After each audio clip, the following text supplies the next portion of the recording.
Glória a Deus. Amado Deus, vai falar com você nessa noite. Quantos vieram prontos a ouvir a voz de Deus? Amém? Graças a Deus pela sua vida. Eu tenho certeza que você está aqui nessa noite porque o Senhor te trouxe.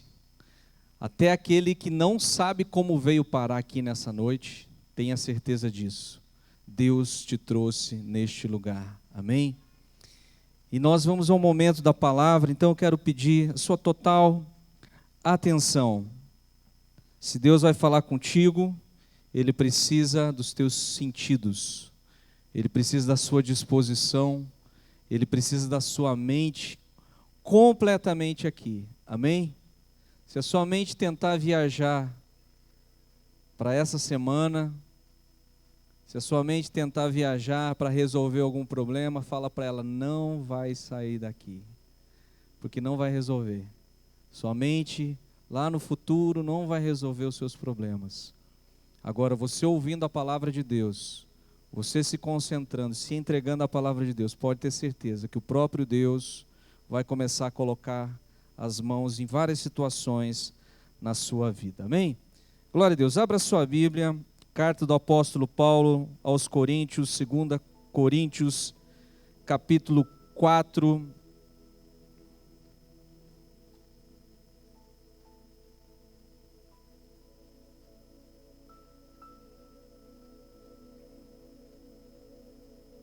Segunda Coríntios, capítulo 4.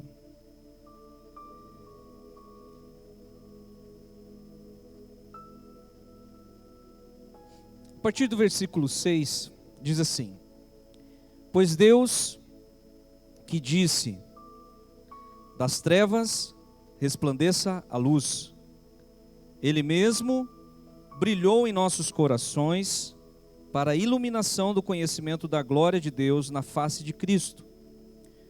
Mas temos esse tesouro em vasos de barro para mostrar que este poder, que a tudo excede, provém de Deus e não de nós. De todos os lados somos pressionados, mas não desanimamos. Ficamos perplexos, mas não desesperados. Somos perseguidos, mas não abandonados. Abatidos, mas não destruídos. Pula lá para o versículo 14 agora. Porque sabemos que aquele que ressuscitou o Senhor Jesus dentre os mortos, também nos ressuscitará com Jesus e nos apresentará com vocês. Tudo isso é para o bem de vocês, para que a graça que está alcançando um número cada vez maior de pessoas, faça que transbordem as ações de graças para a glória de Deus. Por isso não desanimamos, embora exteriormente estejamos a desgastar-nos, interiormente estamos sendo renovados dia após dia, pois os nossos sofrimentos leves e momentâneos estão produzindo para nós uma glória eterna, que pesa mais do que todos eles. Assim, fixamos os olhos não naquilo que se vê, mas no que não se vê, pois o que se vê é transitório, mas o que não se vê é eterno. Vamos orar? Pai, nessa noite nós entregamos este lugar, os nossos corações a Ti. Espírito Santo de Deus, nada somos e nada podemos fazer sem o Senhor. Ilumina os nossos corações, traz os ajustes. Senhor, revela o Teu nome, revela o nome do Senhor Jesus nessa noite. Age, Senhor, com poder, tocando a nossa mente, o nosso coração, levando cativo todo pensamento à obediência de Cristo. Senhor, e nós consagramos todo esse ambiente a Ti, que a glória do Senhor esteja aqui. Repreendemos todo o mal, tudo aquilo que vem para roubar a palavra, toda espécie de espírito imundo, maligno, nós desconectamos deste lugar, impedimos a ação em nome de Jesus e liberamos o poder do Espírito Santo. Que os céus estejam abertos nessa noite, em nome de Jesus. Quantos podem dizer amém? Glória a Deus. Queridos, esse texto do apóstolo Paulo, eu não li todo esse capítulo, mas depois você pode ler. E aqui nós encontramos o apóstolo Paulo trazendo um pouco de um paralelo, fazendo uma comparação entre sofrimento e o que pode ser extraído desse sofrimento. Sofrimento é algo que todo ser humano tem, todo ser humano passa, e nós muitas vezes não gostaríamos de passar por batalhas, sofrimentos, situações difíceis. Quantos não gostariam de passar? Pode levantar a mão, sem nenhuma reserva, eu não gostaria. A gente gostaria de ter a vida inteira na praia. Quantos gostariam? Sol o ano inteiro, amém? Conta bancária lá em cima, amém? Todos os boletos em dia, aleluia, glória a Deus, né? Relacionamentos, tudo certinho, mas não funciona assim. Aqui o apóstolo Paulo, ele traz esse paralelo. Agora veja bem, é importante nós entendermos, queridos, que a palavra de Deus, ela tem uma proposta de pensamento diferente. Nós fomos formados numa família, numa sociedade, e nós desenvolvemos uma forma de pensar, uma forma de enxergar situações, uma forma de lidar com problemas. E a Bíblia nos propõe uma outra forma. Então é importante você entender que toda vez que você tem um encontro com a palavra de Deus, a sua mente precisa mudar. A minha mente precisa mudar. A minha forma de pensar precisa mudar. Se eu estou tendo um encontro com a palavra e a minha mente não está mudando, significa que eu não estou tendo um encontro com a palavra. Porque a palavra precisa mexer na sua forma de pensar, ela precisa mexer no seu coração, ela precisa mexer na sua visão, ela precisa alterar as coisas. E é importante nós entendermos que a forma como a palavra de Deus se põe nas nossas vidas, se traduz na forma como o Senhor vê as coisas, na forma como o Senhor pensa sobre as coisas, na forma como o Senhor, como Deus pensa sobre a sua vida, como Deus pensa sobre a sua história. E essa visão, esse pensamento, Deus quer te dar. Deus quer que você pense, que você veja, que você caminhe, que você atue, que você tenha atitudes conforme Ele teria. Por isso a sua mente precisa mudar. A minha mente precisa mudar. Veja, não são os problemas que precisam ser transportados para um outro planeta. Os problemas precisam ser transportados para outra pessoa. Não é isso. O que é que precisa mudar? Levante a sua mão para o céu e agora aponte para o seu coração. Quem é que precisa mudar? Você. Sua mente, o seu coração. Qual que é a forma de Deus ver as coisas? Deus vê aquilo que nós não estamos vendo, mas Deus vê aquilo que já existe. Eu vou repetir. Deus vê aquilo que nós não estamos vendo, mas vê aquilo que já existe. Filosófico isso, né? Vamos pensar um pouquinho sobre isso. Para Deus, muitas coisas que nós não vemos já foram feitas. E Deus já está vendo. Já existem. A salvação do homem já foi feita? Sim ou não, igreja? A salvação do homem já foi providenciada, já foi feita? Sim ou não? Quando? Quando? Quando Jesus morreu numa cruz?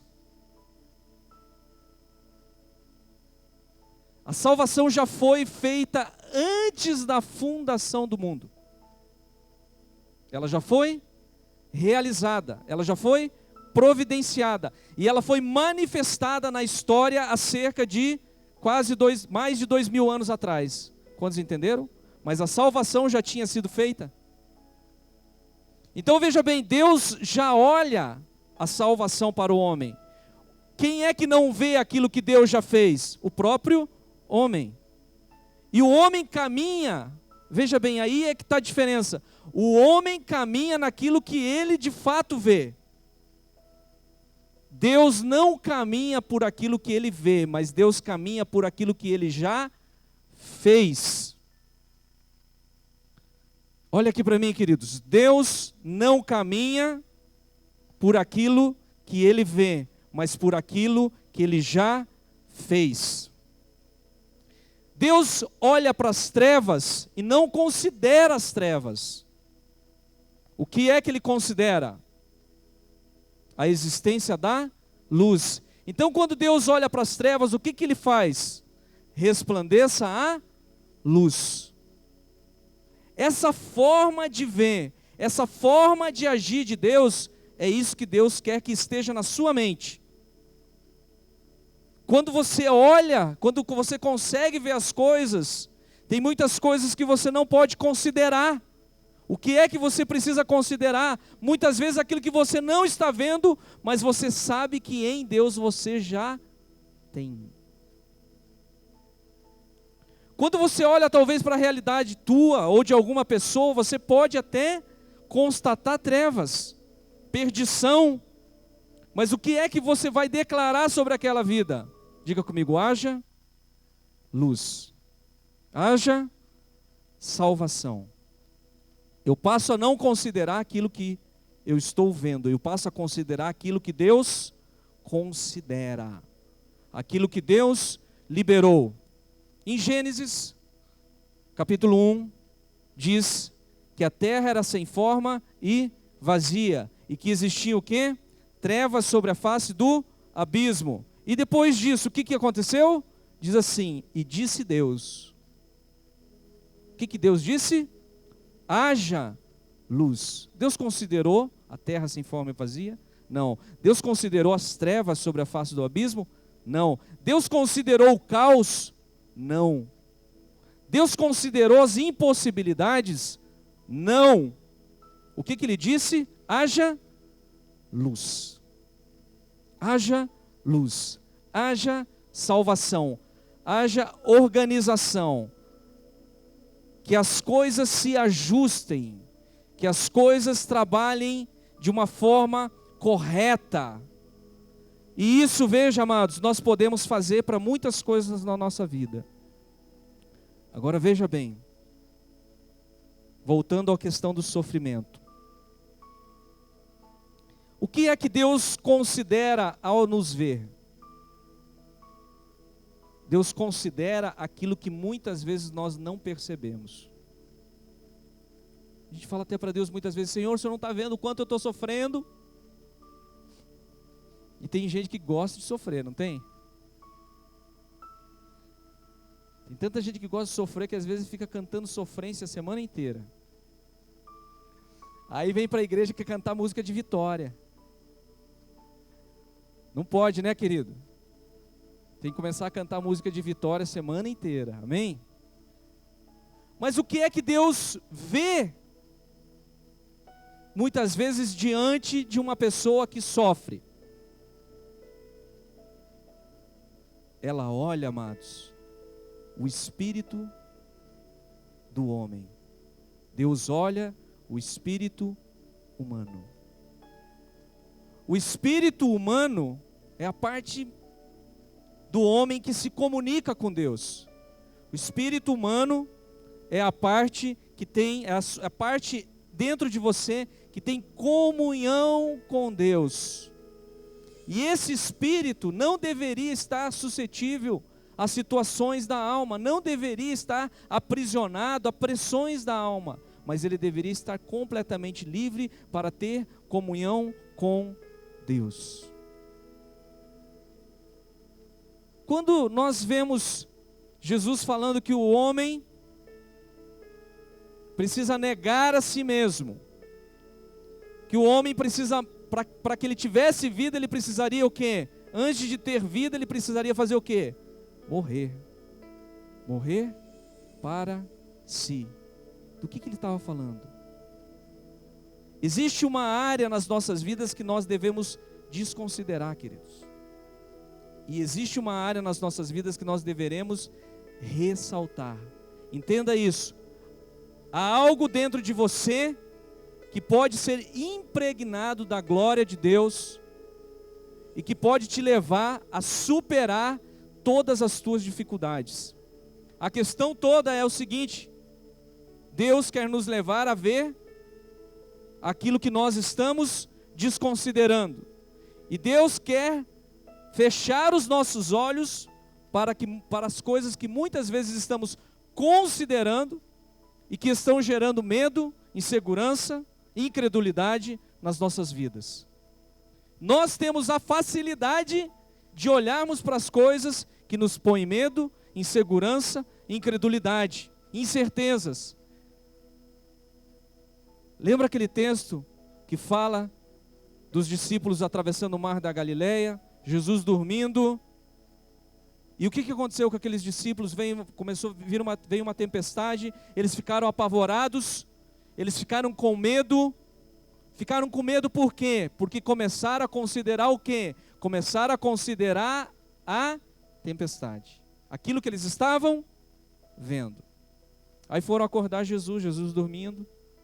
Se espreguiçou, levantou, falou: calma, eu estou no barco. Calma. E aí Jesus olha para aqueles discípulos e questiona eles: por que vocês estão com medo? Porque eles estavam considerando o que eles estavam vendo. O que Jesus estava vendo? Jesus não estava vendo o vento, Jesus não estava vendo a tempestade, Jesus não estava vendo que aquele mar estava revolto. O que Jesus tinha uma convicção?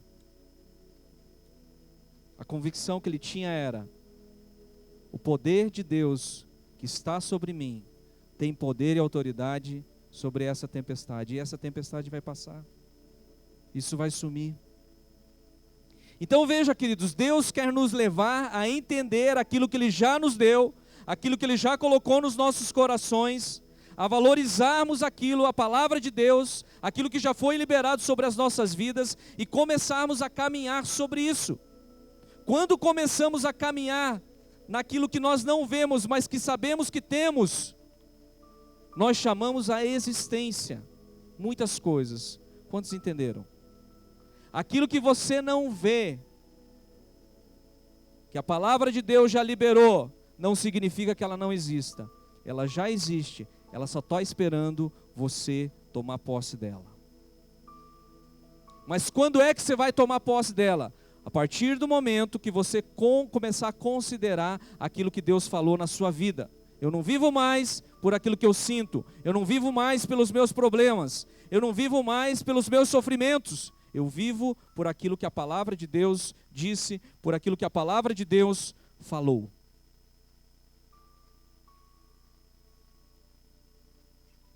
Se pegasse a sua vida há 10 anos atrás, há 15 anos atrás, e falasse para você: olha, daqui a 15 anos na frente, você vai estar assim, assim, assim, talvez você não acreditaria. Mas pelo fato de você continuar caminhando em Deus, Deus te trouxe um futuro talvez que você jamais imaginou. Sim ou não? Por quê? Porque você veio caminhando, ouvindo a voz de Deus, crendo, caminhando, e as coisas começaram a vir à existência. Talvez há 15 anos atrás, se alguém chegasse para você e falasse: você vai ter um filho, você vai ter uma filha, assim, com esse nome e tal, tal, você falaria: não, jamais. E hoje você tem o resultado daquilo que antes era o quê? Apenas um sonho. Mas eu quero te dizer, o filho que você tem hoje, ele já existia em Deus. A família que você tem hoje, ela já existia em Deus. De alguma forma isso veio a existir. Agora pensa para frente. Pensa daqui 10 anos, daqui 15 anos, quantas coisas em Deus já foram feitas. Só que muitas vezes nós perdemos essas coisas que Deus fez, que Deus preparou de antemão para nós perdemos por quê? Porque o sofrimento pelo qual passamos está produzindo muitas vezes em nós o quê? Reclamação, desvio. Pessoas vêm na igreja, começam, já vem com sofrimento, aí chega na igreja, dá o dízimo e começa a sofrer mais. Não. Dá o dízimo, começa a ser abençoado, amém? Sofrer porque eu digo a pessoa, né? Dá dinheiro na igreja. Mas vem na igreja aí, as coisas começam a funcionar num lugar, daí mas começa a ajustar no outro, a pessoa começa a se sentir pressionada, e por conta do sofrimento, o que ela faz? Muitas vezes ela sai da igreja. Por conta do sofrimento, muitas vezes ela deixa de acreditar na palavra de Deus.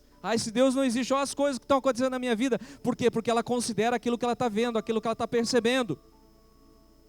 Deus não te chamou para isso, queridos. Diga comigo, o meu sofrimento precisa produzir glória eterna.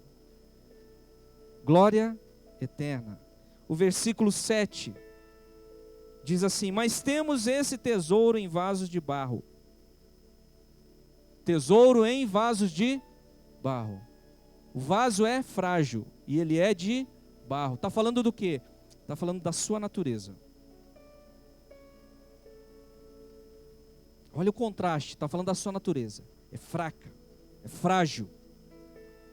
E tesouro, está falando do quê? Tesouro está falando da glória de Deus. A combinação de um Deus santo, vivo, poderoso, habitando em alguém que é falível.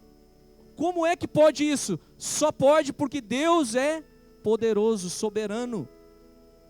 E Ele, sendo tão grande, consegue existir em alguém tão fraco.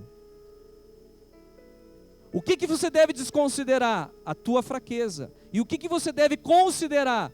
O tesouro. O que você precisa desconsiderar? As tuas dificuldades, debilidades. E o que você deve considerar? Em mim habita alguém que tira toda a corrupção. Em mim habita alguém que me leva para a santidade. Você está vendo quem habita em você? Não. Quantos aqui estão vendo Deus? Ninguém está vendo Deus aqui. Mas você sabe que Deus está aqui. Então você precisa considerar quem você não está vendo. Precisa considerar. Olha só. Aí ele continua no versículo 8. De todos os lados somos pressionados. Quantos aqui são pressionados?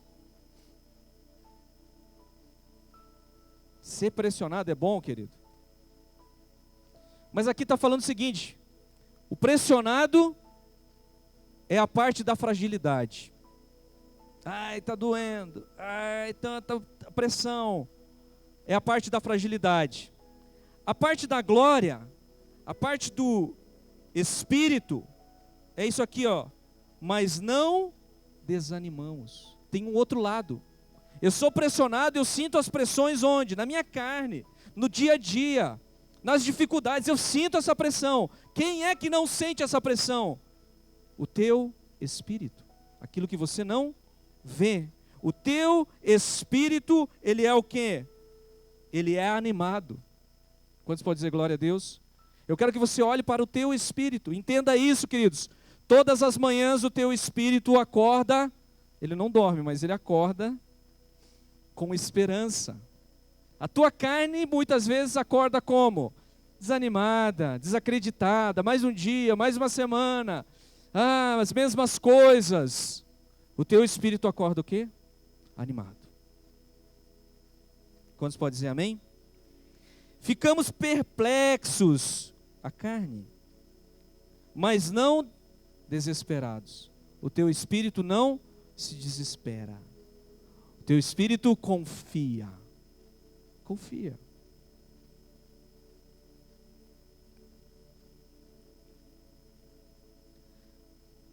Somos perseguidos. Quantos são perseguidos? Mas não abandonados. Na carne, talvez você tenha sido abandonado, mas no teu espírito jamais. Abatidos, mas não destruídos. Fisicamente você pode estar cansado, estressado, irritado. Não, irritado não, né? Irritado, crente não fica irritado, né, querido? Pode estar um pouquinho com raiva. Você tem que, toda vez que você estiver irritado, com raiva, você libera toda a sua raiva contra o capeta. Mas não destruídos. Amém? Agora o apóstolo Paulo, queridos, é importante nós entendermos a mentalidade do apóstolo Paulo. O apóstolo Paulo é alguém que não sofreu pouco, mas que sofreu muito. Quando nós olhamos para a vida do apóstolo Paulo, a gente fala, não, ele era apóstolo, né? Então, os sofrimentos que ele teve, ele sofreu muito. Só que olha a mentalidade dele, versículo 14. Porque sabemos, diga comigo, porque sabemos. O saber do apóstolo Paulo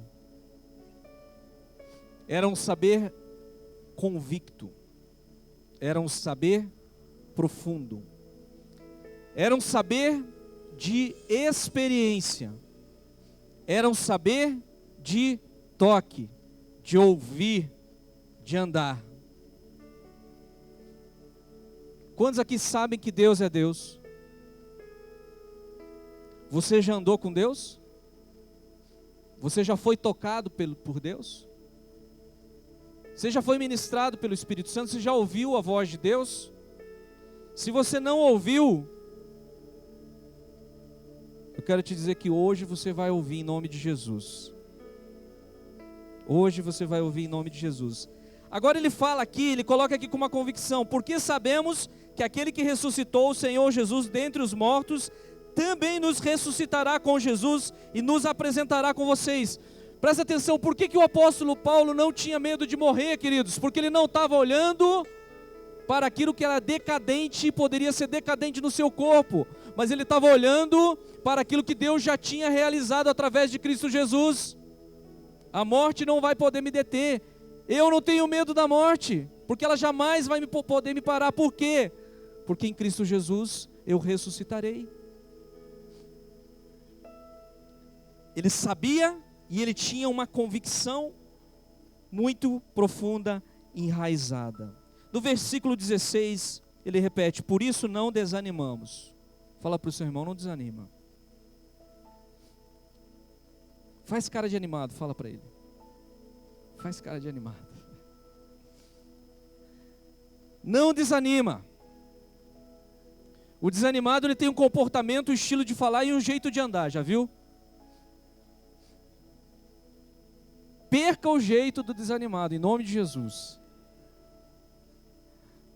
A forma de falar do desanimado, está tudo ruim, nada dá certo. Tem gente que vem pedir oração, a gente não sabe se repreende o demônio ou a pessoa. Não é o demônio do desânimo, é a pessoa do desânimo, né? Por isso não desanimamos. Olha o que ele fala, embora exteriormente estejamos a desgastar-nos. Tem muitos que não gostariam de ouvir isso, mas está desgastando, irmão. Interiormente estamos sendo renovados dia após dia. O teu interior você vê, queridos? Você não vê, mas ele está sendo fortalecido, renovado dia após dia. Dia após dia, aleluia. Aí depois disso, parece que o apóstolo Paulo aqui deu uma de engraçadinho. Porque ele diz assim, pois os nossos, o dele e os teus, Ele diz assim: pois os nossos sofrimentos leves e momentâneos. Por que ele diz isso, querido? Por que ele diz isso? Eu quero que você pense agora em tudo que você já passou na sua vida, em tudo que talvez você está passando. É leve? É fácil? O que o apóstolo Paulo está dizendo aqui, queridos? Presta atenção. Olha aqui. O que ele está dizendo? Pare de valorizar um sofrimento, valorizar tal ponto de colocar esse sofrimento acima da glória de Deus. Por isso que ele fala que o sofrimento é leve, perto da glória de Deus, perto daquilo que está proposto, perto daquilo que Deus está fazendo, aquilo que Deus já liberou sobre a sua vida. O teu sofrimento é leve, querido. Ele é momentâneo. Agora veja bem, quando eu tenho esse tipo de fé, o meu sofrimento, ele não é em vão, ele é uma semente. Amém? Olha o que ele diz: nossos sofrimentos leves e momentâneos estão produzindo para nós uma glória eterna. Diga: o meu sofrimento leve e momentâneo está produzindo para mim uma glória eterna que pesa mais do que todos eles, pesa mais do que todos os sofrimentos.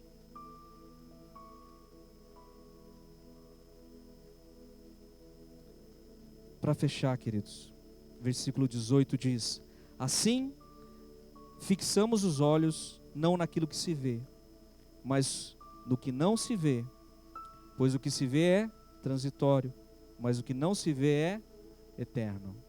O que você vê o seu corpo, você vê o sofrimento. Eu quero te dizer, tudo isso é transitório. O que é eterno? O que você não vê. O que você não vê? É o teu espírito. O teu espírito é eterno. O teu espírito é eterno. Agora olha a dinâmica da fé. Abra sua Bíblia em Hebreus, capítulo 11. Hebreus 11.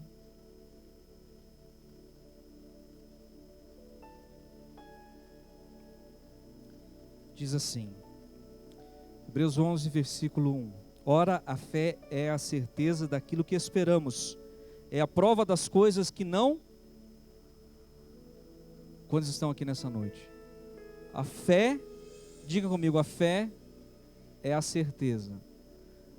A fé nunca opera na incerteza, nunca, jamais. Ela sempre opera na certeza. Que mais? A fé é a certeza, e a fé é a prova das coisas que nós não vemos. O que é isso, amados? Uma promessa de Deus na sua vida é algo que você já viu? Se ela já aconteceu, sim. Mas há muitas promessas que você não viu. Como é que você sabe que ela é sua? Qual que é a prova que você tem de que aquela promessa é sua? A fé. Quantos aqui têm fé? Se você tem fé, você já tem aquilo que Deus prometeu que vai te dar. Você já tem.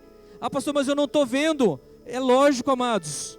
Você não está vendo, mas ele já existe. Então comece a se comportar como Deus. Comece simplesmente a chamar a existência. Eu estou indo em direção daquilo que Deus preparou para mim. Ainda não peguei, mas já está nas minhas mãos, já faz parte da minha vida. Eu estou caminhando. Eu quero te dizer essa semana, amados, eu já sei para onde eu vou caminhar. Deus já me entregou muitas coisas, eu só vou pegar. Essa semana eu vou sair pegando, tocando, porque Deus já liberou. Eu só vou entrar nos lugares que Deus já liberou, já colocou. Eu tenho certeza, eu tenho convicção. O que eu vou desconsiderar? Eu vou desconsiderar os impasses, as barreiras, as fortalezas, os nãos, as dificuldades. Tudo isso eu vou desconsiderar. O que eu vou considerar? Aquilo que Deus já liberou sobre a minha vida. Eu estou vendo? Não estou vendo, eu só estou indo buscar. A hora que eu vou buscar, eu vou começar a ver. É assim que uma pessoa é curada. Ela pode sentir no seu corpo a enfermidade, mas ela recebe a cura. E ela simplesmente vai buscar, nada para ela. Eu estou curado em nome de Jesus. É assim que uma pessoa recebe a salvação. É assim que a pessoa recebe a santidade. Muitas vezes ela está numa vida de pecado, uma vida de dificuldade para vencer o pecado, mas ela não pode andar por aquilo que ela está vendo, mas por aquilo que Deus falou. O Espírito Santo a livra de toda a corrupção. Isso está lá em 2 Pedro. Se você tem a promessa de Deus na sua vida, você é participante da natureza divina, e a natureza divina te livra da corrupção. Pelo que você vai caminhar? Por aquilo que você está vendo? Ou por aquilo que ainda você não está vendo? Eu vou caminhar por aquilo que ainda eu não estou vendo, porque aquilo que ainda eu não estou vendo é eterno, aquilo que ainda eu não estou vendo é definitivo. A palavra de Deus declarou, e eu vou caminhar por ela em nome de Jesus. Quantos podem dizer glória a Deus?